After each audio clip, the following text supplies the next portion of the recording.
बहुजन सौरभ, बहुजनांच्या सामाजिक व सांस्कृतिक चळवळीचे मुखपत्र। नमस्ते, जय भीम।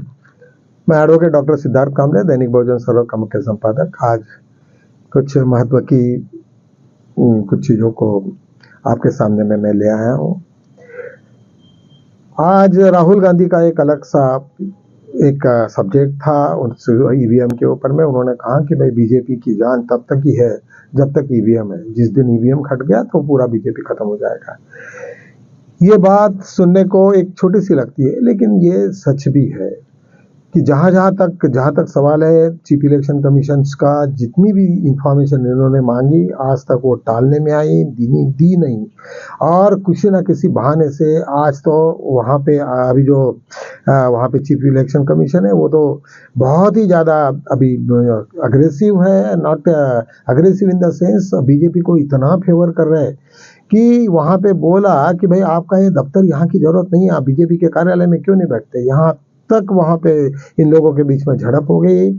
और जब उनको पता चला कि ये बिहार में जब इलेक्शन हो रहा है तो इन लोगों को पता चला ये कहाँ पे गेम कर रहे हैं, तो उन्होंने पूरी टीम लगा दी और वहाँ पे पूरा का पूरा रिव्यू आप कर रहे हैं। और जो भी उनके हिसाब से बीजेपी के खोटस नहीं, उनके नाम काटने का एक प्रक्रिया चालू हो गई निश्चित रूप से, और इसका एक उग्र रूप धारण होगा। ये बात सबको मालूम होना चाहिए। अखिलेश का एक विश्लेषण आया था, उन्होंने कहा कि लाखों लोग आए कहां से। इसका मतलब कि आरएसएस के पास की जो यंत्रणा है, उन्होंने संपूर्ण यंत्रणा को बिहार में झोंका है। और जहां तक बिहार में वो किया है, ऐसे लोगों को तुम टॉक्सिक करोगे या उसका ब्रेन इतना टॉक्सिन करोगे कि ये लोग आज ना कल सोसाइटी में पूरे गंदगी फैलाएंगे। आरएसएस के बारे में क्या कहना है कि कम से कम ठीक है, ये सब गंदे चीजों से थोड़ा दूर होना चाहिए। जो पूरे विश्व में जिस तरीका से आज जो पतझड़ चल रही है, हजारों लोगों की जाने जा रही है, वो चाहे फिर इजराइल हो, ईरान हो, जहाँ पे भी हो रहा, ये सब इंसानियत से एकदम अलग है। तो ये नहीं होना चाहिए। और इसी तरीका से तुमने इन लोगों को इस तरीका से सिखाया है लाखों लोगों को, तो निश्चित रूप से उनके परिवार उजड़ जाएंगे और उनको काफी आगे आने में दिक्कत होगी। भगवान बुद्ध कहते हैं कि भाई जैसी संगत रहेगी, जैसे विचार रहोगे, वैसा ही होगा। कोई भी कृत्य जब होता है तो माइंड में सब बनता है। जब मुझे किसी को उड़ाना है, किसी के साथ में गंदगी कुछ करनी है, या कोई ईवीएम के साथ में जब छेड़छाड़ करनी है, तो सबसे पहले मुझे मेरे दिमाग में उस बात आनी चाहिए कि मेरे दुश्मन ये है, मुझे इससे हराना है, मेरी जाति ये है, मेरा उच्चत्व ऐसा है।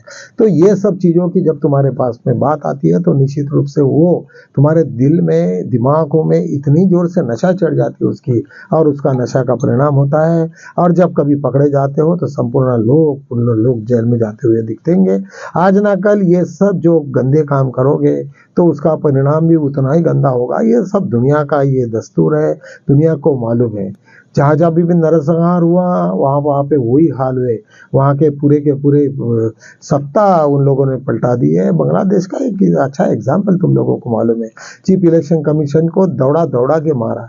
तो जब आदमी एक स्टेज के ऊपर में वो कितना भी साइलेंट रहे, कुछ भी रहे, लेकिन एक समय के बाद में उसकी जब समय सीमा खत्म हो जाती है तो वो फूटता है और वो फिर वो किसी की सुनता तक नहीं। ये सब चीजें हम लोगों ने देखे हैं। एक 60 civil service ex serviceman IAS IPS लोगों ने एक निवेदन किया है चीफ जस्टिस ऑफ इंडिया को, कि उन्होंने कहा कि एक ये वन संरक्षण संशोधन अधिनियम के तहत ये कुछ लोग जो गवर्नमेंट को ये कर रहे हैं, जिन लोगों ने ये सब तरह वहाँ पे जो गंदगी करके रखे, उन्होंने जिस तरीका से ये पर्यावरण का नुकसान करते समय इन लोगों ने जो बनाए, वही लोग आज गवर्नमेंट के सजेशंस में। इसका ही मतलब अपनी गलती करो और अपना ये करो, या कोई बड़े बड़े करोड़पति को ये जमीनें किस तरीका से हम लोगों ने देनी चाहिए, इस तरीका से प्रोग्राम करो करके। निश्चित रूप से मुझे ऐसा लगता है कि जब 60 लोग जब IAS IPS लोग जब तुम्हें गवर्नमेंट को लिखते हैं या तुम्हारे सुप्रीम कोर्ट को जब लिखते हैं, तो निश्चित रूप से इसका संज्ञान लिया जाता है और लेना भी चाहिए। लोगों ने अभी तक हमको मालूम नहीं, मैं कई बार ऐसा कहा मैंने कि बहुत बार हम लोग एक ऐसी चीज़ों के लिए सब लोग बोलते हैं अरे सुप्रीम कोर्ट में जाओ, हाई कोर्ट जाओ, इधर जाओ उधर जाओ, कोई ज़रूरत नहीं। तुम्हारे यहाँ जो भी कुछ चीज़ें होगी तो तुम उसकी सीधा एप्लीकेशन एक सुप्रीम कोर्ट के रजिस्ट्रार को करें कि भाई इस तरीक़ा से यहाँ पे ऐसे ऐसे हो रहा है, आप कृपया उसको सुमोटो कॉग्निजेंस लेने के लिए हमारी अर्जी को स्वीकृति दे। मुझे लगता है कि कोई पुलिस स्टेशन में कोई मंत्री को इधर उधर जाने की जरूरत नहीं है। आज हाई कोर्ट और सुप्रीम कोर्ट को कॉन्स्टिट्यूशनल बेंच है, उनके यदि लगता है कोई अच्छे रीट की हड्डी जिसकी मजबूत है, वो आदमी वो जज शायद वो तुरंत उसको नोटिस कर सकता है और जिसको तुम मांगते हो, जो न्याय की अपेक्षा करते हो, वो उसी की गच्छी पकड़ सकता है। तो तुम्हें ये मालूम होना चाहिए कि हमारा मोड ऑफ ऑपरेंडी क्या होना चाहिए। जब 60 अधिकारी IAS IPS के लोग जब इस तरीका से उनको लिखते हैं सुप्रीम कोर्ट के चीफ जस्टिस ऑफ इंडिया को, तो हम भी इसी तरीका से अपनी तैयारी करनी चाहिए। आज बीजेपी का बहुत सारा डाउनफॉल होने की बहुत सारी बातें बताई है। आपस में का मत्सर है और जहाँ पैसा रहा सभी को एम्बिशियस रहे, तो सभी को लगता है कि मैं प्राइम मिनिस्टर क्यों नहीं बन सकता, हर आदमी को लगता है। और उसके बाद में उसकी वो लॉबिंग भी करते हैं। अभी जैसे अभी उनको सभी को मालूम है कि मोदी का अभी समय हो गया या होते आया, ये संघ बार बार उस चीज़ को बोलती है। मैं तो ये चीज़ को नहीं मानता, इसलिए क्योंकि पूरे बेनिफिशियरी जो है वो संघ के लोग हैं और मोदी ये बीजेपी का ये है, वो शिकार करता है और इन लोगों के लिए खाने के लिए छोड़ता है। इस टाइप का मूवमेंट मुझे दिखता है।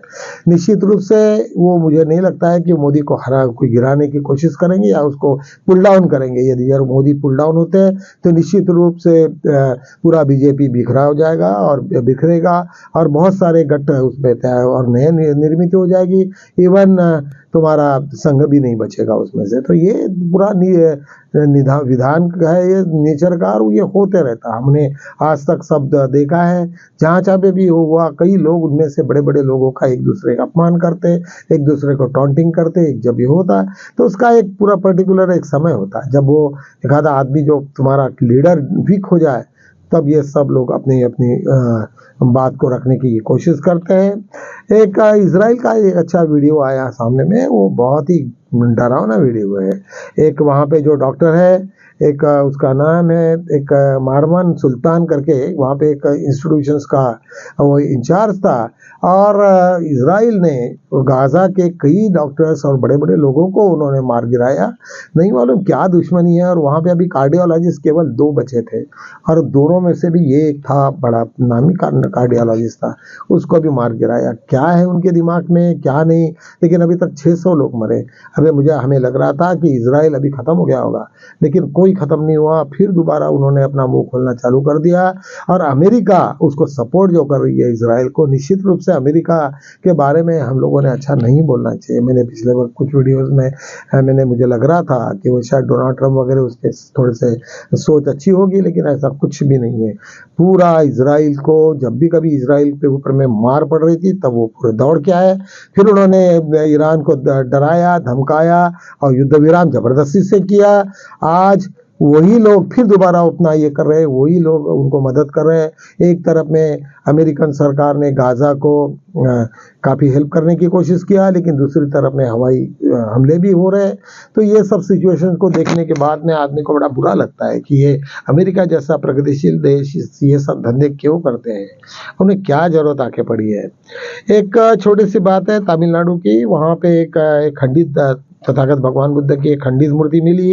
एक कोई कंस्ट्रक्शन का काम चल रहा था, वहाँ पे बुलडोजर आया, बुलडोजर के हिसाब से वो एक कॉर्नर लग के वहाँ पे एक मूर्ति छपड़ी।